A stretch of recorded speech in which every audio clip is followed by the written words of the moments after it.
norte é o nosso prometido no estudo passado, e também anunciei, durante a semana, nós vamos trabalhar hoje as terminologias bíblicas do pecado, ou seja, como que a palavra de Deus ela apresenta algumas palavras indicando o que é o pecado. Nós vimos no estudo anterior, nos estudos anteriores, características do pecado, né? Então, apenas relembrando os irmãos, quais foram as verdades teológicas que nós aprendemos? Nós vimos que o pecado não é uma ilusão, então não vamos achar que é só uma historinha, um conto de fadas, ele é real, né? Vimos também que o pecado não é uma realidade eterna, porque o pecado ele teve um início com a queda e ele terá um fim, quando Cristo voltar e julgar todos e definitivamente separar os santos dos ímpios. Vimos, em terceiro lugar, que o pecado não é uma substância, né? Ou seja, ele não é uma coisa, um objeto, mas o pecado é, na verdade, um afastamento de Deus, uma transgressão da lei de Deus. Vimos também, em quarto lugar, que o pecado não é um mal físico, ou seja, ele não é uma doença, por exemplo.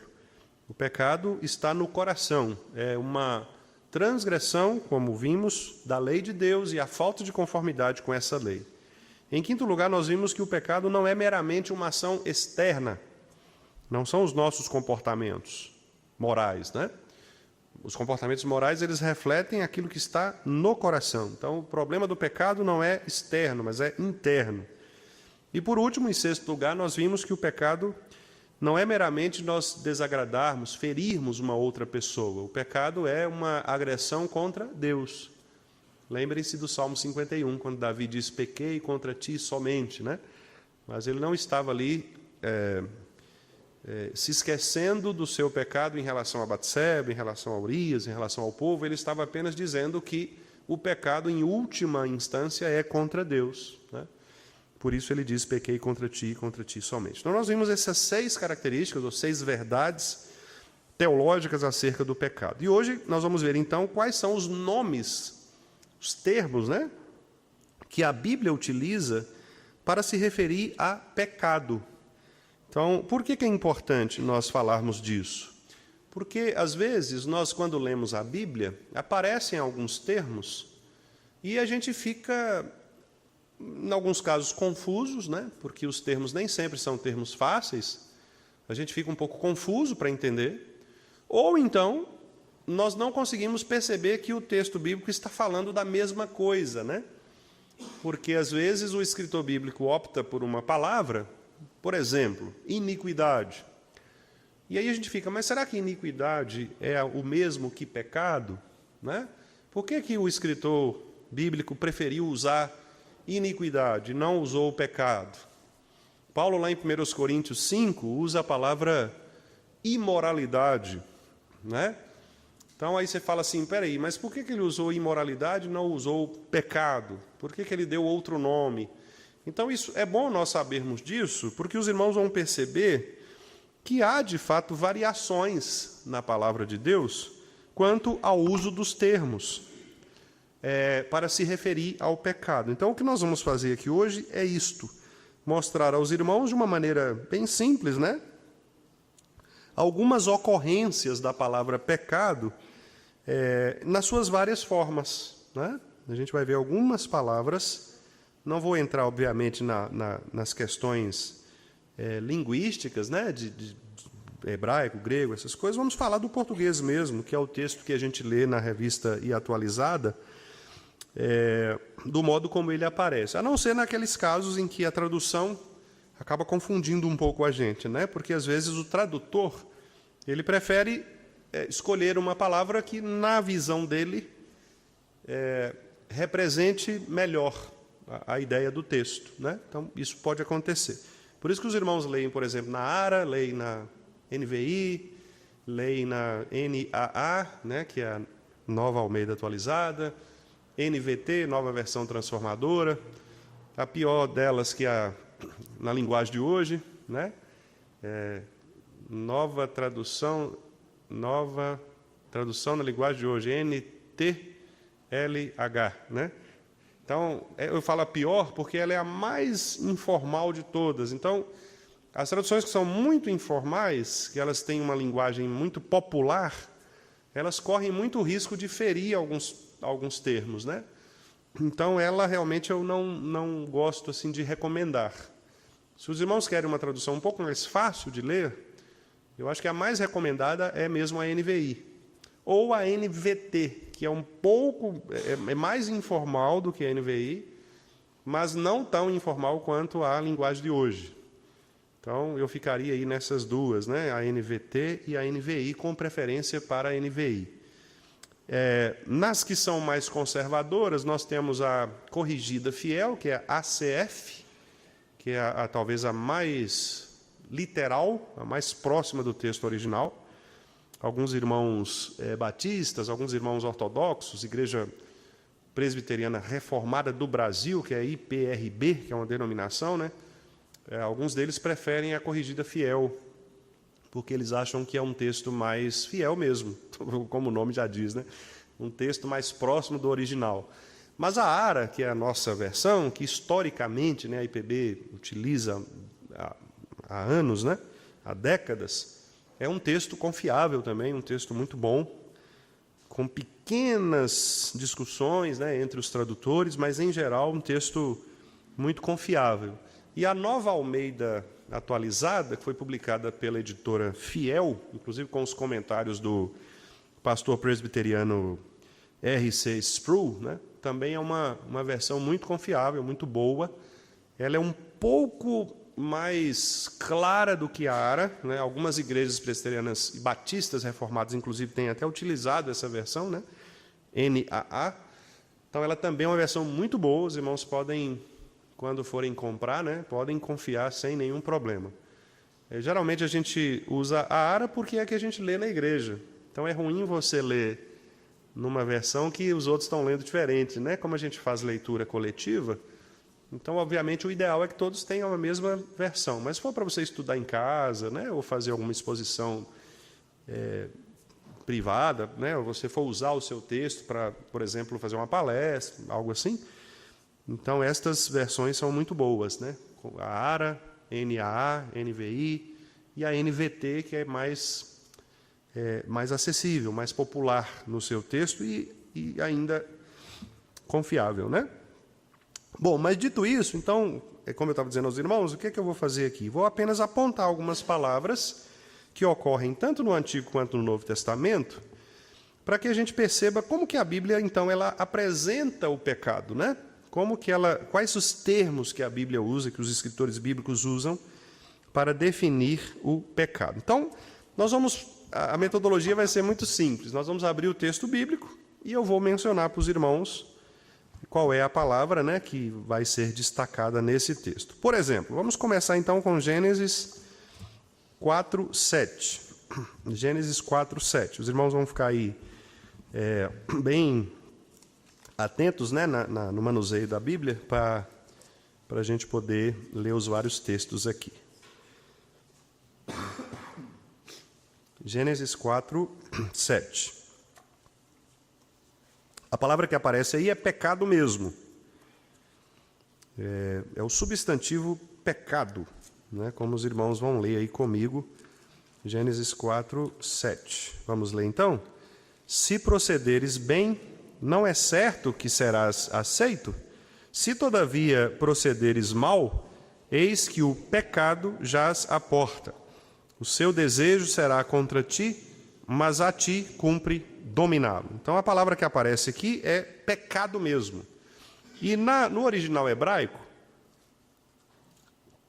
a palavra pecado, ela literalmente significa errar o alvo. Porque os irmãos devem se lembrar que o nosso catecismo, né, ele configura pecado como a transgressão da lei de Deus, né? Então, é transgredir a lei de Deus. Aliás, não é o catecismo, o próprio texto bíblico diz isso, né? Lá em João diz que o pecado é a transgressão da lei, né? E aí o nosso catecismo apenas copiou o texto de João. Então, o que significa transgredir nesse sentido? Significa errar o alvo, né? Existem alguns textos bíblicos que mostram que Toda vez que o indivíduo errava o objetivo, aquela situação era traduzida como um pecado. Por exemplo, os irmãos já leram várias vezes no livro dos Reis aquela expressão que diz assim: fulano procedeu mal perante o Senhor. Não é assim? Sempre tem no finalzinho aqueles reis de Israel, né, e alguns de Judá. Tem lá, fulano morreu, papapá, e fez o que era mal diante do Senhor, né? Fez o que era mal perante o Senhor. Então, aquela expressão, fez o que era mal, é uma expressão que aponta para isso, para errar o alvo. Então, assim, Deus mandou o indivíduo fazer tal coisa e ele fez outra. Foi para o caminho diferente, né? Então, é a ideia de virar as costas, de ignorar, de não estar em conformidade, né, com a lei do Senhor. Então, nesse caso aqui, a palavra que aparece é pecado mesmo. Vamos ver um outro texto, que é Juízes 20, 16. Juízes 20, 16.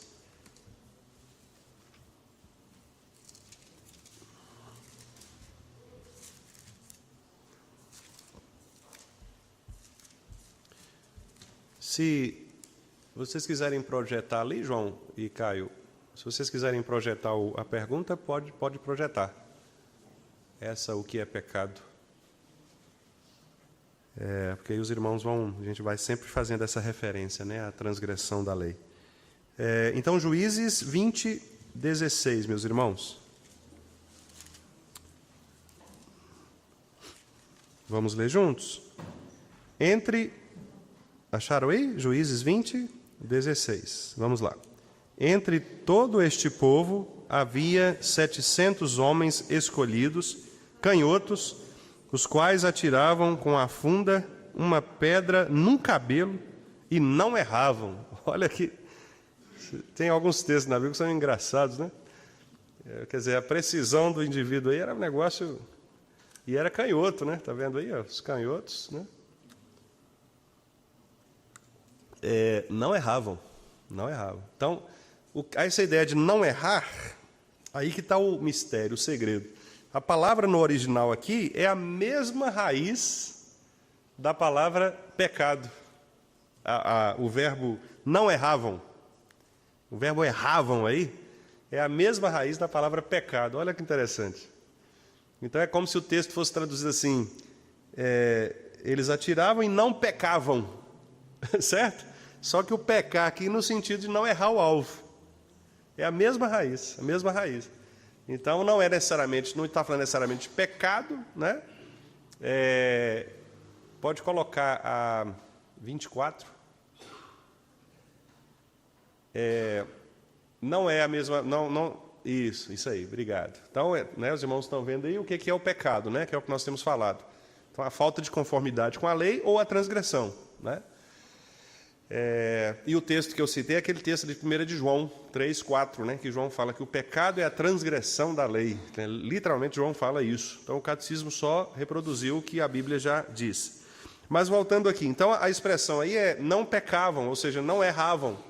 Eles atiravam e não erravam o alvo. Então, pecar, a ideia de pecar, literalmente, é errar o alvo, né? Deus mandou você ir numa direção, você vai em outra. Deus te deu uma ordem clara para você seguir um caminho e você segue outro caminho. Você erra o alvo, né? Você corre, mas você está correndo para o lugar errado. A outra palavra é a palavra transgressão mesmo, a palavra rebelião, que também são sinônimas, né? Rebelar-se ou transgredir. Só para os irmãos terem uma ideia, o pastor Joel Bick, ele coloca aqui a quantidade de vezes que essas palavras aparecem na Bíblia. Por exemplo, no caso da palavra pecado, ela aparece cerca de 600 vezes na Bíblia. É um número bem significativo. A palavra transgressão, o verbo transgredir, ou rebelar-se, né? Que é o verbo pachá no hebraico, ele aparece 130 vezes. Então, se você somar aí os 600 lá com mais 130, só vai aumentando, né? Porque são palavras diferentes para designar a mesma coisa, né? Que é a ideia de transgressão. Vamos ver aqui, por exemplo, Êxodo 23, 21. Êxodo 23, 21.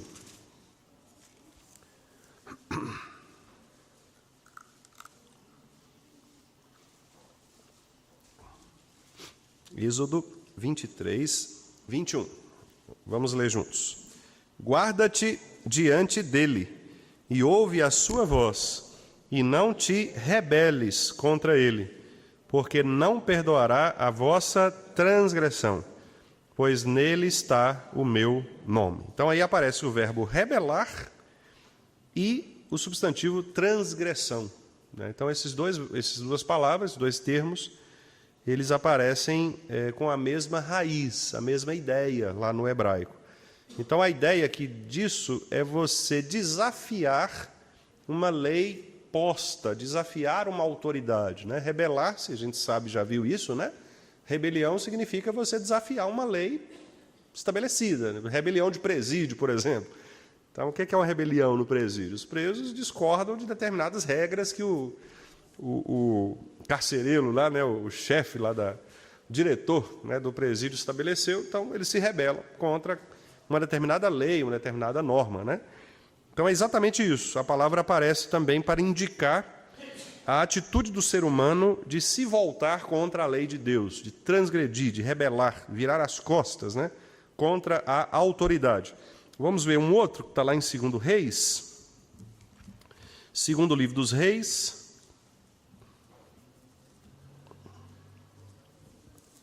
capítulo 1. Segundo livro dos Reis, capítulo 1.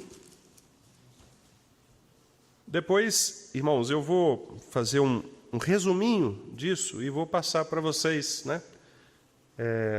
Eu acho que é importante até para os irmãos estudarem em casa, tiverem curiosidades. Então, eu vou fazer um resuminho com as palavras e com os textos, né, que indicam, para os irmãos lerem em casa, né, nas devocionais e irem anotando, né, apontando aí. 2 Reis 1, é a palavra revoltou-se, o verbo que está aí, né? Depois da morte de Acabe, revoltou-se Moabe contra Israel. Essa palavra revoltou-se aí, o verbo, indica transgressão, rebelião contra uma autoridade. Então, a raiz dessa palavra aqui é a mesma raiz da palavra transgredir, né? Que é o pecado. Se o pecado é a transgressão, então a rebelião também é pecaminosa. E é interessante, vou fazer só um parêntese aqui, porque esse é um tema político, né? Por exemplo, uma pergunta que alguns irmãos fazem é a seguinte: pastor, crente pode fazer greve? Né? Essa pergunta é uma pergunta relativamente comum, a gente ouve, né? E aí a resposta bíblica é uma resposta, como quase todas as respostas bíblicas, né, dos reformados, é assim: depende. Depende. Por que depende? Porque se a greve for ordeira, sem agressões, dentro da própria lei, dentro do que a lei prevê, né? Porque a lei ela prevê em algumas situações a própria possibilidade de greve, né? Então, se o crente ele entende que ele está sendo lesado nos seus direitos, etc., e ele participa do movimento, mas de maneira ordeira, obedecendo àquela lei, sem transgredir, por exemplo, o 5º mandamento, que é deixar de honrar as autoridades, né?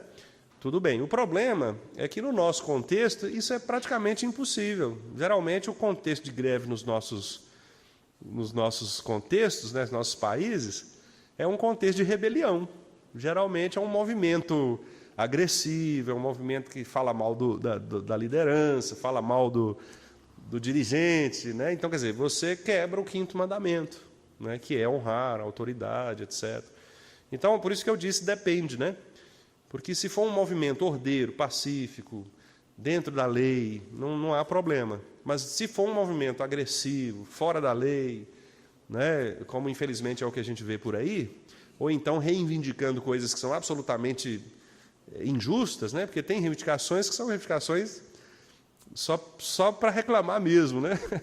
Às vezes não tem nada que... Então, aí o crente deve fugir dessas coisas, né? Deve fugir disso. Não necessariamente ele precisa se voltar contra os grevistas, né? Mas ele simplesmente opta por não não entrar naquilo. Por exemplo, eu passei por isso algumas vezes, né, como servidor público federal, né, praticamente quase todo ano tem greve nas instituições federais, né, de ensino. E o que eu fazia era o seguinte: no movimento de greve, eu não ia dar aula sozinho, até porque parava tudo, né? Você não tinha refeitório para os alunos, não tinha alojamento, os alunos iam embora para casa, então não tinha como você dar aula, não tinha como você trabalhar. Então eu simplesmente ficava em casa, né? E aguardando, mas eu não ia para a rua fazer movimento de gritar, pegar faixa, né? Falar mal do governo, essas coisas. Então, eu simplesmente não ficava naquela posição de apoiar os meus colegas no sentido daquilo que era justo, né? Porque havia reivindicações justas mesmo, eu acredito nisso, mas, ao mesmo tempo, sem aquela posição, né, de se rebelar contra a autoridade, né? É o que eu disse. Quando a reivindicação ela é justa e ela é feita dentro da lei, não há nenhum problema. Isso não é pecado, né? Pecado é quando você quebra o 5º mandamento. E começa, né, a agredir as pessoas e os líderes, né? Infelizmente, nós cristãos pecamos muito quanto a isso, né? Porque o fato de não ser o nosso candidato preferido, o eleito, faz muitas vezes nós nos tornarmos maledicentes, né? Quebrarmos o 5º mandamento, né? De desonrarmos as nossas autoridades. Isso é um pecado grave que, às vezes, nós cometemos sem perceber, né? Porque, às vezes, você está no calor ali da reivindicação, né? Você acaba fazendo isso, né? Então, a gente precisa refletir um pouquinho. Mas, fechando esse parênteses grandão aí, terceira palavra, a palavra iniquidade. Engraçado, irmãos, a palavra iniquidade era a palavra avon. Vocês nunca mais vão esquecer, né? Avon, do perfume lá, da marca do hebraico, né? Avon. E a palavra Avon não tem nada a ver com a marca. Não sei se... Eu acho que o dono da marca não sabia hebraico, né? Ou sabia, sei lá. Mas se sabia, coitado, coincidiu, né? Mas aí a palavra Avon, a palavra iniquidade, ela aparece cerca, né, de 230 vezes na Bíblia. Até mais do que a palavra transgressão, né? Menos do que a palavra pecado, mas numa proporção também bem grande. 230 vezes. Vamos ver alguns casos. Geralmente, a palavra iniquidade, ela é utilizada para um acúmulo de pecado. A ideia da palavra iniquidade é como se fosse assim. Por exemplo, quando a Bíblia fala do iníquo, a Bíblia fala de pessoas que vão acumulando pecados. Não é aquela pessoa como nós, crentes, que pecamos, porque somos pecadores. Então, por mais que nós queiramos não pecar, nós pecamos. Mas nós não somos iníquos. Percebe? Porque a iniquidade é aquela prática pecaminosa costumeira. Então, o indivíduo ele peca e peca mais e vai só pecando, né? A ponto, por exemplo, de Deus determinar algumas sanções graves, né? Por exemplo, quando ele fala lá de Noé, né, que prenuncia o dilúvio, a ideia era essa, né? Quer dizer, a iniquidade ela se avolumou, o pecado se tornou grande demais, ou seja, uma quantidade muito grande. Então, isso é a iniquidade, é mais ou menos aquela sujeira que vai se acumulando, né? Você deixa ali um canto lá na sua casa, do quintal, lá sem arrumar, e vai acumulando. No dia que você vai limpar, tem, né, escorpião, barata, né, tudo quanto é bicho ali embaixo, porque você deixou ali sem mexer, sem limpar. Então, a iniquidade dá essa ideia, que é geralmente associada, então, a uma questão moral, né, que se avolumou de tal maneira que se tornou suja, né, a ideia da sujeira. Vamos ver, então, Gênesis 15, 16. Gênesis 15, 16.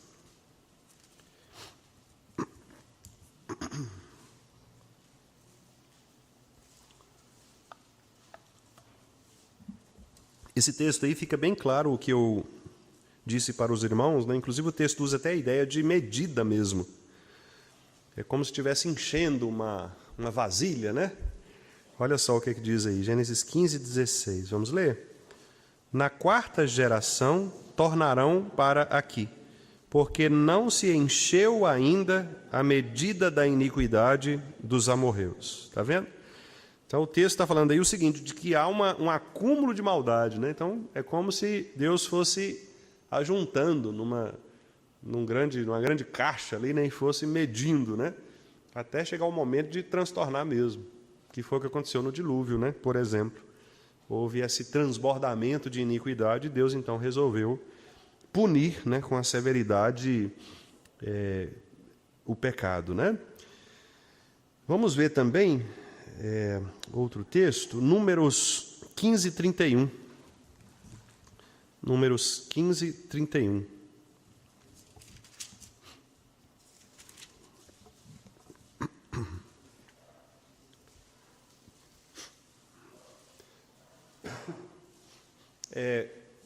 Alguns pecados, nós vamos ver isso, irmãos, quando formos tratar daquela questão do pecadinho, pecadão, né?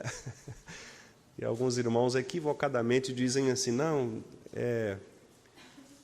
para Deus não tem pecadinho e pecadão. Mas, para surpresa nossa, tem. O Catecismo Maior, ele considera alguns pecados mais agravantes do que outros. Ou seja, eles são mais ofensivos contra Deus do que outros. Então, não que o pecadinho não ofenda a Deus, ele vai ofender. Mas o pecadão, ele vai ofender mais. Por exemplo, uma coisa é você mentir para o seu vizinho na segunda-feira. Do tipo, ele bate lá na porta e fala assim, fulano está? Não, está aqui não, ele está lá dentro. Né? Aí você não quer receber, você fala que não está. Você mentiu para ele. Na segunda-feira você mentiu. Outra coisa é você mentir para o seu pai ou a sua mãe no domingo. Porque você está violando o dia do Senhor e está violando aquele que é autoridade sobre você.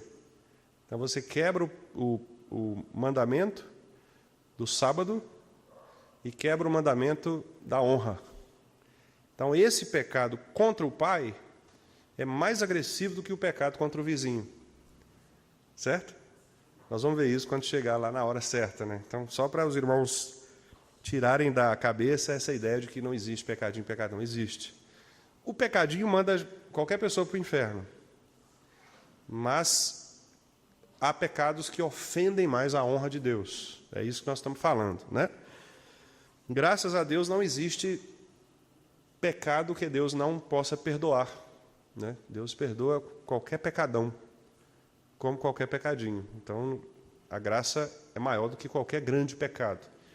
Mas é importante, né, a gente saber disso. Nós vamos saber disso, estudar isso, na verdade. Os irmãos certamente, né, sabem, talvez tenham ouvido, mas nós vamos estudar isso, né, mais à frente. Números 15, 31. Vamos ler? Pois desprezou a palavra do Senhor e violou o seu mandamento. Será eliminada essa pessoa, e a sua iniquidade será sobre ela. Por que eu fiz esse parênteses do pecadinho e do pecadão? Porque esse texto fala de um pecadão. Por isso que eu fiz essa introdução. Porque aqui o texto está falando do desprezo em relação à palavra de Deus. Desprezar a palavra de Deus é mais grave do que desprezar a palavra do pastor. Entendeu? Se eu falei alguma coisa e o irmão não gostou, não tem problema. Não tem problema sim, né? Talvez vá criar um problema de relacionamento, mas é a palavra de um igual, no sentido humano, né? Então, agora, a palavra de Deus não. É Deus falando, né? Então, se eu leio aqui, por exemplo, o mandamento explícito da Escritura, e eu transgrido o mandamento explícito, eu estou cometendo grave pecado. Então, a Bíblia chama isso de iniquidade, né?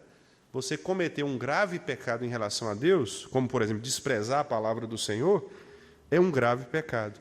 Veja que o texto fala, né, do desprezo pela palavra e da violação do mandamento. Então aqui é você saber o que a palavra manda fazer e não fazer, por consciência, certo? Então a Bíblia manda nós fazermos assim e nós não fazemos, por rebeldia. É aquilo que Paulo fala lá em Romanos 1:31. Paulo fala assim, mesmo eles sabendo da sentença de morte, eles não só fazem, como também levam outros a fazer. Romanos 1:31. Quer dizer, a pessoa sabe que é pecado e ela faz assim mesmo e ainda induz outros a fazerem, né? Que é muito pior. Então, a Bíblia chama isso de iniquidade, né? Que é você ir contra a um mandamento claro da Escritura, ir contra a palavra de Deus. O que os ateus fazem, por exemplo, é iniquidade, né?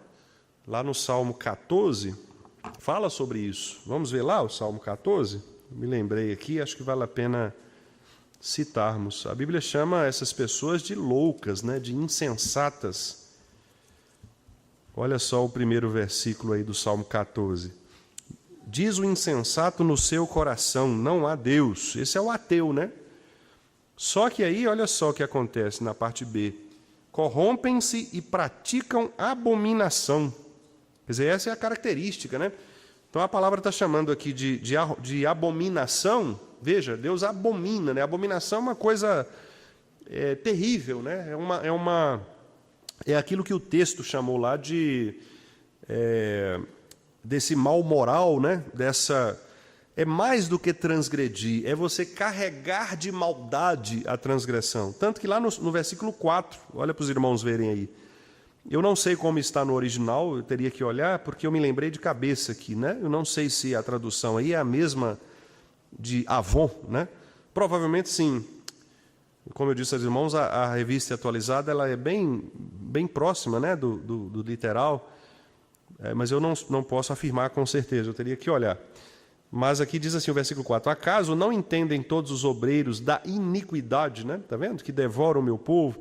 Então, por que Deus chama estas pessoas que negam a existência dele, dizendo não a Deus, né, de pessoas iníquas?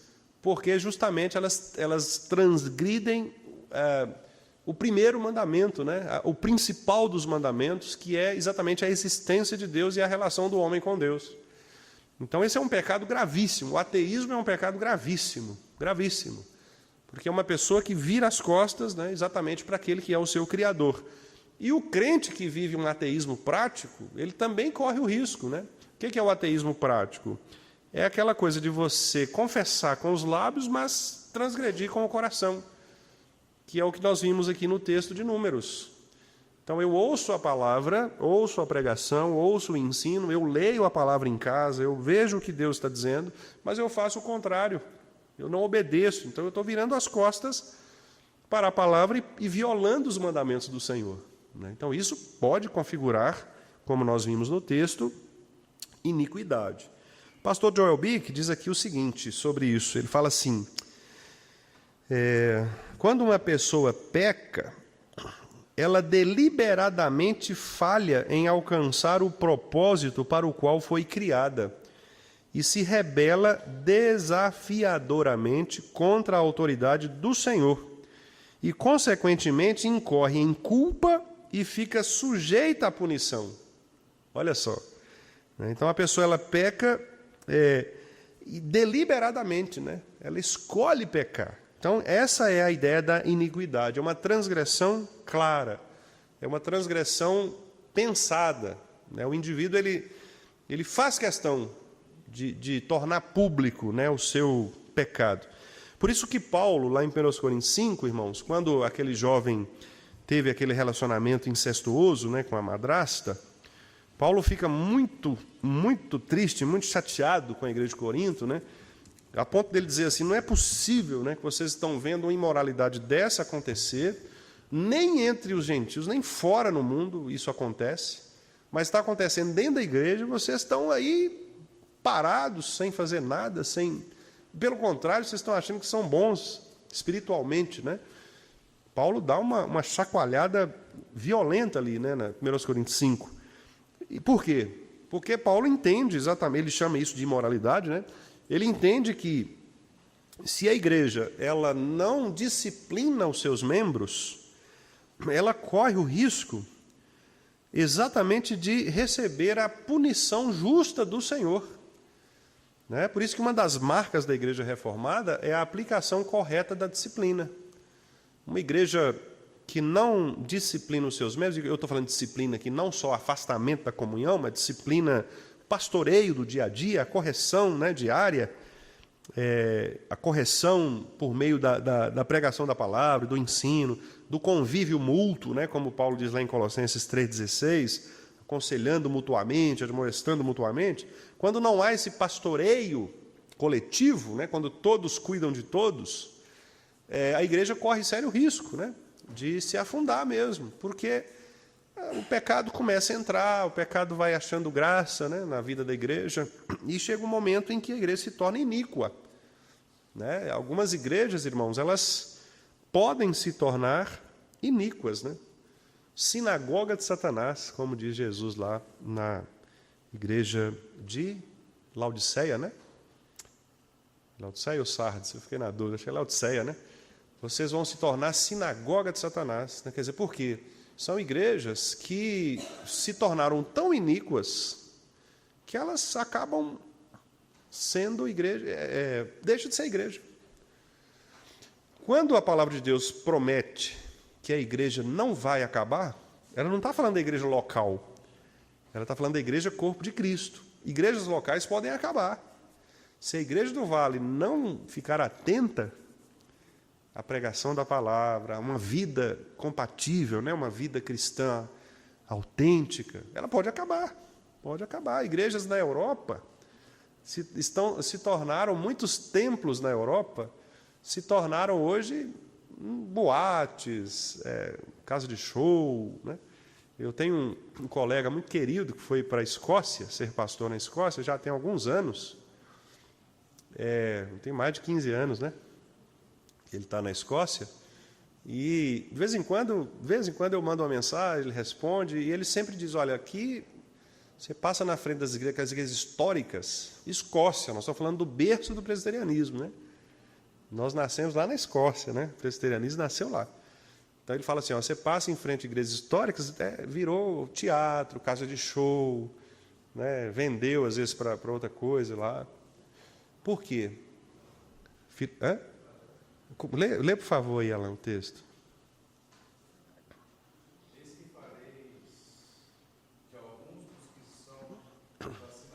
Isso. Desses que a si mesmos se declaram judeus e não são, mas mentem, e eis que farei-vos prosperar-se aos teus pés e conhecer que eu te amei. Isso, é para a igreja de Filadélfia, né? Isso. Então é Jesus falando para os crentes de Filadélfia, que eram fiéis, né? Que ele iria pegar estes que eram falsos mestres, né? E que ele considerava sinagoga de Satanás. Ou seja, quem são os da sinagoga de Satanás? Eram aqueles... Esmina também, né? Pode ler também, por favor. Conheço a tua tribulação e a tua pobreza, mas tu és rico. A blasfêmia dos que a si mesmos se declaram judeus e não são, sendo antes Sinagoga de Satanás. Pois é. Então, quer dizer, Jesus está falando de quem? Jesus está falando desse grupo de gente que se dizia religioso, né? Ele está falando dos judeus aí que eram, eu chamo de judaizantes, né? Que eram aquelas pessoas que eram simpáticas do cristianismo, mas ao mesmo tempo queriam manter coisas do judaísmo.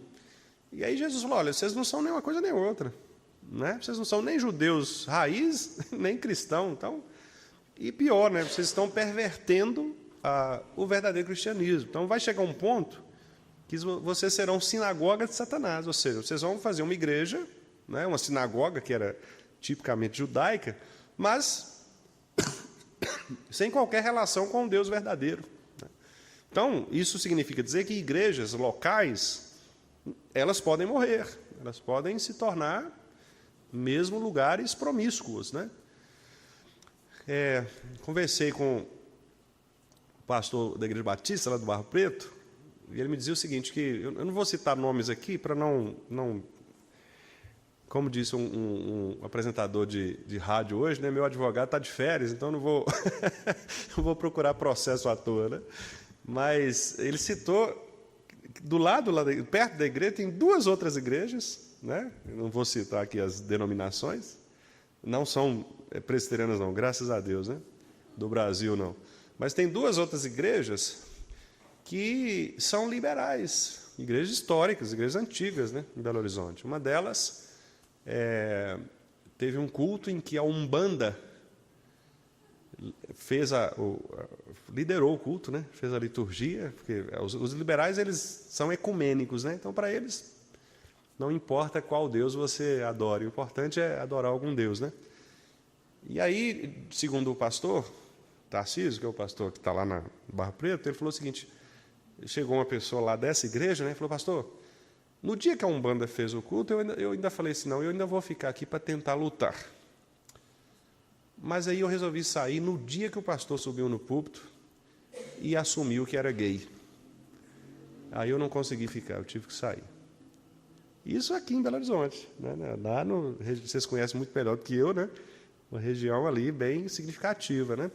E atrás uma outra igreja que também com esse mesmo perfil. Né? Então, quer dizer, igrejas chamadas cristãs, igrejas chamadas evangélicas. Né?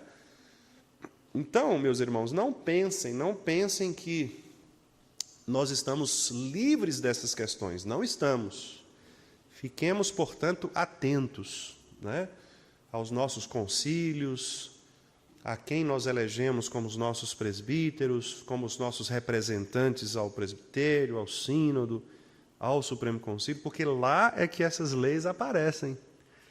Né? E as igrejas históricas dos Estados Unidos, por exemplo, que se tornaram liberais, começaram assim. Foram elegendo pessoas que tinham posicionamentos heterodoxos, né? Não tão bíblicos, e aí foi e tal, não é bem assim, não, nós vivemos no outro tempo. Olha, esses dias o Ed René Kivitz disse que nós temos que reescrever a Bíblia, né? Reinterpretar a Bíblia, fazer uma nova Bíblia. Né? E olha que o René é um cara muito inteligente, né? Um sujeito aí no Brasil muito respeitado. Né? Essas coisas vão chegando, sabe? Elas vão se aproximando da gente. E aí, de repente, você fala, poxa vida, está pertinho de mim. Né? Porque são pessoas influentes, são pessoas que estão aí na mídia. Então, irmãos, muito cuidado. A iniquidade é isso, é o pecado que vai se avolumando e vai, né, colocando na caixinha ali, vai enchendo, até que chega uma hora que aquilo vai transbordar. Então, nós temos que ter muito cuidado. Na nossa vida pessoal, nós temos que ter muito cuidado, porque às vezes você pensa assim, não, isso aí é um pecado. O fato de eu mentir para alguém e falar que eu não estou em casa, né, isso aí não vai me mandar para o inferno, não. De fato, né, não é isso que vai te mandar para o inferno, principalmente se você já for salvo em Cristo Jesus. Né? Agora, fique esperto, porque às vezes você está fazendo isso achando que é só mais um pecado, na verdade isso você vai acumulando, né, você vai aprendendo a pecar, você vai criando uma vida pecaminosa, né? E é o que a Bíblia chama de iniquidade. Então, que Deus nos livre, né, de sermos pessoas assim. Vamos ver uma outra palavra? O tempo passa muito rápido, irmãos. Já são 8:50, né? Mas não tem problema não, eu não tenho pressa. A gente vai lendo a Bíblia e cada vez mais que a gente lê, né, mais rica ela se mostra para nós, né? Mas vamos ver então um último aqui, que é a palavra, o verbo ouvir, chamar, às vezes traduzido como obedecer.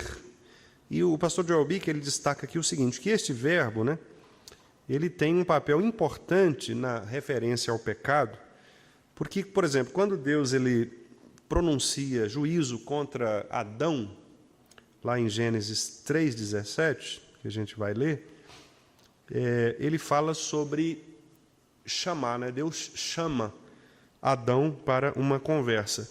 E de acordo com o texto, vamos abrir lá, Gênesis 3:17, de acordo com o texto, o que acontece? Adão, ele foge de Deus, né? Ele não quer contato com o Senhor. Mas, quando Deus ele vai punir Adão, que é o versículo 17 de Gênesis 3, veja qual o verbo que Deus utiliza aí. Eu vou ler só o iniciozinho. Diz assim, e a Adão, né, que é Deus falando para ele, e a Adão Deus disse, visto que, olha só, atendeste à voz de tua mulher. Essa é uma referência importante que o pastor Joel Bick faz aqui, no sentido de que ouvir outra voz que não é a voz de Deus é também uma referência ao pecado nas Escrituras. Eu achei muito interessante esta abordagem. E ele diz aqui o seguinte, ó, em um sentido positivo, o termo é incluído em importantes afirmações sobre como o povo de Deus deve cumprir a aliança ouvindo a palavra do Senhor. Mas, negativamente falando, não dar ouvidos à palavra de Deus é uma forma de expressar pecado. E aí, inclusive, ele fez aqui, coletou, né, o termo, ou esta associação de não ouvir, não dar voz, não dar ouvidos, né, à palavra de Deus, aparece 88 vezes no Antigo Testamento e 36 vezes somente no profeta Jeremias. Olha que interessante, né? E aí ele diz assim, ouvir a palavra de Deus é um ato de fé. Recusar-se a ouvir a palavra de Deus é uma expressão de incredulidade, né? Vamos ver dois textos que tratam disso. Isaías 55:2.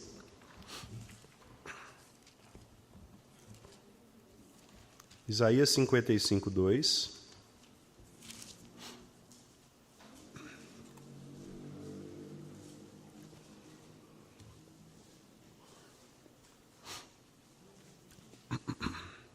Texto que os irmãos conhecem, né? Um texto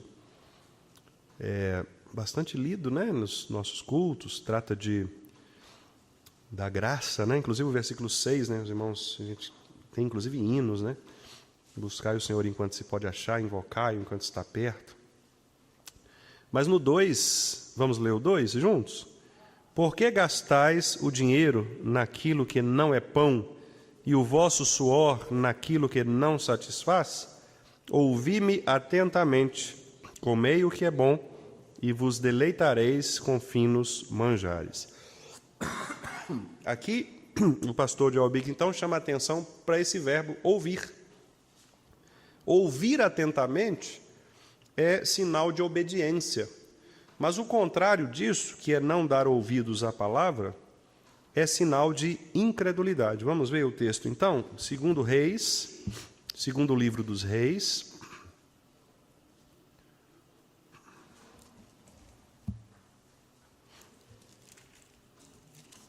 Segundo livro dos Reis, capítulo 17, versículo 14. Segundo livro dos Reis, 17, 14. Os irmãos devem se lembrar, certamente, de muitos outros textos, né? Porque esta não é uma expressão incomum, né? Tanto que ele cita aqui, só no Antigo Testamento, são 88 vezes, né? Essa expressão, não deram ouvidos, não deram ouvidos, não dão ouvidos, né? Vamos ler, então, o 14, segundo Reis 17, 14. Vamos lá. Porém, não deram ouvidos, antes se tornaram obstinados, de dura cerviz, como seus pais, que não creram no Senhor, seu Deus. Estão vendo? Então, o texto, né, claramente diz, não deram ouvidos. E aí o pastor Joel Bick acrescenta assim, a recusa de Israel em ouvir ao Senhor constituiu a violação da aliança de Deus pelo povo. E aí o recebimento da maldição, né? Ou seja, a punição que vem em razão do pecado. Então veja como que um termo que aparentemente não é o termo pecado, né? O termo né, estritamente do pecado, mas ele aponta para o pecado, né? Então, dificilmente a gente pega uma expressão como essa, não deram ouvidos, como sinônimo de pecado, né? Mas o que nós estamos vendo é que Deus ele usou, né, as Escrituras para expressar de diversas maneiras essa desobediência do ser humano, essa transgressão da sua lei, né, e essa falta de conformidade com a lei. Então, os irmãos percebem que só de ver não deram ouvidos é como se o texto dissesse pecaram. Ou seja, não dar ouvidos é virar as costas para Deus, é recusar, né? Que, ao mesmo tempo, é uma forma de se rebelar, porque a rebelião não é exatamente isso. É você virar as costas para a autoridade, para a sua liderança, né? Então, meus irmãos, nós vamos parar por aqui, né, por causa do nosso tempo. Tem algumas outras palavras, nós vamos ver, se Deus quiser, no próximo estudo. Mas veja, então nós vimos a própria palavra pecado mesmo, né?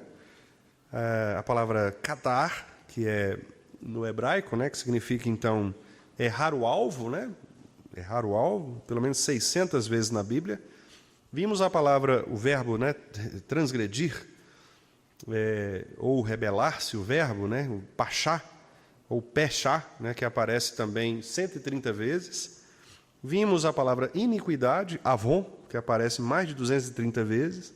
E agora, né, por último, vimos também a ocorrência da expressão deixar de ouvir, não dar ouvidos, né, que aparece nas suas variações, mas pelo menos aí 88 vezes, só no Antigo Testamento.